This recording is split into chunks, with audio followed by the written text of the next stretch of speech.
Bo'pti, oyi, hadi pul so'rang, keyin gaplashamiz. Ya men sendan orzu havasimga so'rayotganim yo'q. Dadang dorilarni olib berishim kerak deyapman senga. Bilaman. Pulim yo'q bo'lsa qayerdan olib beraman sizga? Jon bolam borini tashlab ketgan hech bo'lmasa. Pulim yo'q, oyi. Qayerga ketyapsan, ey bola? Keyin, oyi, keyin gaplashamiz. Onasi.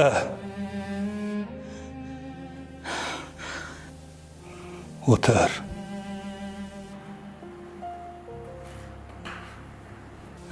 Nega bunaqa ekan bu bola?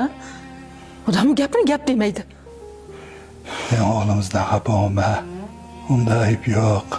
Hamma ayb o'zimizda, onasi. Ha biz nima qildik?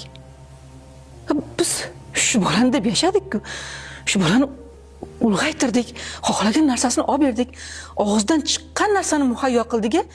Yemay yedirdik, ichmay ichirdik. Eng katta xatoyimiz ham shunda, onasi. Og'izdan chiqqan narsasini muhayyo qildik. Lekin biz qiynalib yashadik-da, shu bolalarimiz qiynalmasin dedik. Katta xatoyimiz shunda-da, onasi. Biz qiynalib sabr qilishga o'rgandik. Lekin bular sabr qilishga o'rganmadi. O'z muammolarimizni o'zimiz hal qilishga o'rgandik. Ularni o'rganishga biz yo'l qo'ymadik. Og'izdan chiqqanni muhayyo qildik. Mana endi ulg'aygandan keyin hech narsaga yaroqsiz bo'lib qolishdi. Endi faqat bizdan yordam kutadi bular.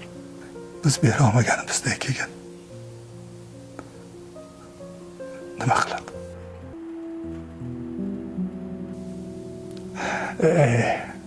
Bu xatoni nafaqat biz, ko'pchilik qiladi. O'zi qiynalib katta bo'lgan inson borki, hammasi bolam qiynalmasin deydi. Lekin xato. Endi dahshati, bularning farzandi endi qiynalib katta bo'ladi. Chunki ota-onasini topish tutishning tayini yo'q. U bolalar qiynalib katta bo'ladi. Keyin ular yana farzandlarini erkalatib katta qiladi. Xuddi bizga o'xshab. Hayot shundan iboratda. Past balandliklardan.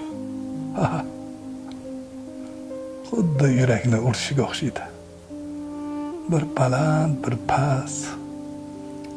Agar to'g'ri bo'lsa, hayot bo'lmaydi. Shuning uchun baland, past bo'lib turadi.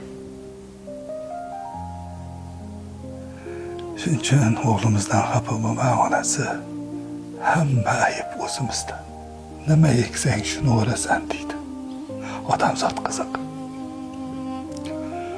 Shu narsani bilib turib baribir shunaqa qiladi.